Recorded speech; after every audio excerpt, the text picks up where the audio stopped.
Λίνα Χαραλάμπους.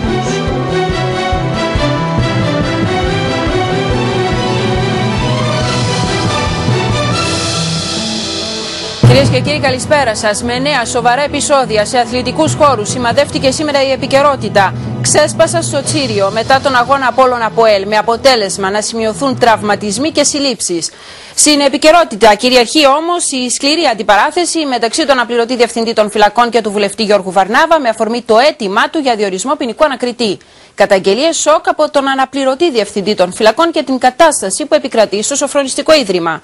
Πάμε όμως πρώτα, κυρίες και κύριοι, στην ανταποκρίτριά μας, τη Λεμεσό Σωτηρούλα Χριστοφίδου, για να μας δώσει το ρεπορτάζ γύρω από τα επεισόδια στο Τσίριο Στάδιο. Σωτηρούλα, καλησπέρα. Καλησπέρα, Κατερίνα.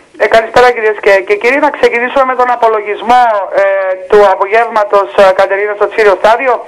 8 συλλήψεις οπαδών του ΑΠΟΕΛ, από τις οποίες οι 5 σημειώθηκαν στην Κερκίδα αμέσως μετά τη λήξη του αγώνα και 3 εκτός γηπέδου και 6 αστυνομικοί της μηχανοκίνητης μονάδας άμεσης δράσης τραυματίες, από τους οποίους οι 2 είναι σοβαρά, ο ένας στη σπονδυλική στήλη και ο άλλος στο χέρι.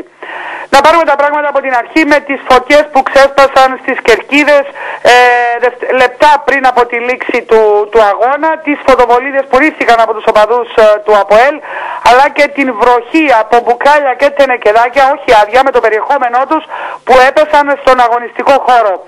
Να πούμε ότι όταν ξέσπασαν οι φωτιές, οι οπαδοί του ΑΠΟΕΛ δεν επέτρεπαν στην πυροσβεστική υπηρεσία να προσεγγίσει στο αυτοκίνητο που ήταν μέσα στο γήπεδο, να προσεγγίσει για να σβήσει την φωτιά, και έτσι οι ζημιές είναι ακόμα περισσότερες.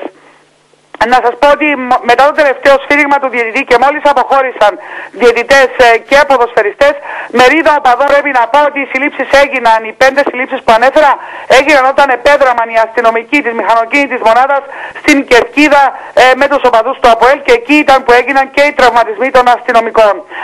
Έξω από το γήπεδο, οι οπαδοί του ΑΠΟΕΛ αποχωρώντας έριξαν πέτρες, μπουκάλια και αντικείμενα, έσπασαν βιτρίνες και η ΜΑΔ υποχρεώθηκε να κάνει χρήση δακρυγόνων περιορισμένων τα χειρότερα. Τα 4 λεωφορεία με τους οπαδούς του ΑΠΟΕΛ αποχώρησαν με τη συνοδεία μοτοσυκλετιστών, όχι όμως της αστυνομίας, και προκάλεσαν εκ νέου τους οπαδούς του Απόλλωνα που ήταν στην περιοχή με χειρονομίες και βομολογίες. Λίγα λεπτά μετά την αποχώρηση και στην πορεία αποχώρησης των οπαδών του ΑΠΟΕΛ, ξέσπασε φωτιά στην περίφραξη του βοηθητικού γηπέδου του Άρη, που είναι δίπλα ακριβώς από το Τσίριο. Ρίχθηκαν μολότοφ και πέτρες στον κυκλικό κόμβο Αγίας Φυλάξεως. Θα πρέπει να σας πω ότι η εικόνα που παρουσιάζεται το γήπεδο, το Τσίριο, όταν καταφέραμε να μπούμε μέσα, είναι εξαιρετικά απογοητευτική. Οι ζημιές είναι τεράστιες και θα νομίζω, Κατερίνα, μπορούμε να ακούσουμε τη δήλωση που έκανε ο διευθυντής του Τσιρίου όσον αφορά τις ζημιές, αλλά και την επίσκεψη που θα κάνει αύριο ο Γενικός Διευθυντής του ΑΠΟΕΛ για να γίνει καταγραφή των ζημιών, αφού θεωρείται ότι την εγκύρια ευθύνη, την αποκλειστική ευθύνη για τις ζημιές έχουν οι οπαδοί του ΑΠΟΕΛ. Σωτηρούλα, πρωτού δούμε τη δήλωση, έγιναν όμως επεισόδια και πριν να αρχίσει ο αγώνας. Ακριβώς, Κατερίνα, στην πορεία τους προς την Λεμεσό, τα λεωφορεία με τους οπαδούς του ΑΠΟΕΛ σταμάτησαν στον αυτοκινητόδρομο στην περιοχή του Αγίου Γεωργίου Αλαμάνου, και οι επιβάτες κατέβηκαν και άρχισαν πετροβολισμό στα αυτοκίνητα που κινούνταν στις 2 λωρίδες προς Λευκοσία.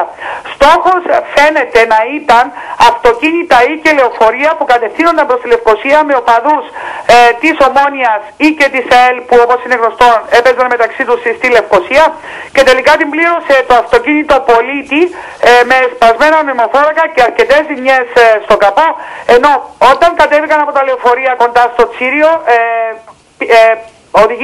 κατευθύνθηκαν πεζοί προς το γήπεδο, και εκεί ακριβώς έσπασαν και τζάμια σε κατοικία καθοδόν προς το γήπεδο, και βέβαια συνέβησαν τα όσα συνέβησαν. Θα σας πω, Κατερίνα, ότι την ευθύνη της αστυνόμευσης είχαν σήμερα 100 αστυνομικοί της αστυνομικής διεύθυνσης Λεμεσού και 75 άνδρες της ΜΑΔ, και εδώ θα πρέπει να πούμε ότι η μεγαλύτερη ίσως επιτυχία παρά τα όσα συνέβησαν της αστυνομίας είναι που κατάφερε να αποτρέψει επαφή των οπαδών των 2 ομάδων, και να δούμε βέβαια ακόμα χειρότερα σε ένα κατά τα άλλα αθλητικό γεγονός. Σωτηρούλα, σε ευχαριστούμε πολύ για όλες τις λεπτομέρειες. Να δούμε, κυρίες και κύριοι, τη δήλωση ο Διευθυντής του Τσιρίου Σταδίου. Δύνατον να εκτιμηθούν τώρα οι ζημιές, σύμφωνα με το σκοτάδι που πέφτει, εντόσες πολλές οι ζημιές. Έχουμε συμφωνήσει με τον διευθυντή του ΑΠΟΕΛ να έρθει αύριο γύρω στις 10 να κάνουμε καταμέτρηση των ζημιών. Είναι πάρα πολλές, αρκετές οι ζημιές.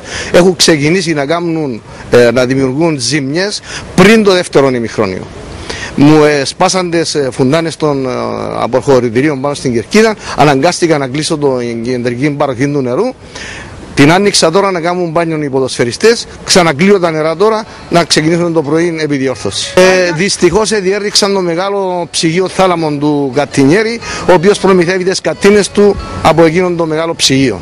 Και όλη αυτή η βροχή που είδαμε να πέφτει στο γήπεδο ήταν όλα αυτά τα όλοι είναι από την αποθήκη του ψυγείου του Καττινιέρη. Και οι φωτιές στις κερκίδες? Οι φωτιές προκλήθησαν από τους οπαδούς του ΑΠΟΕΛ.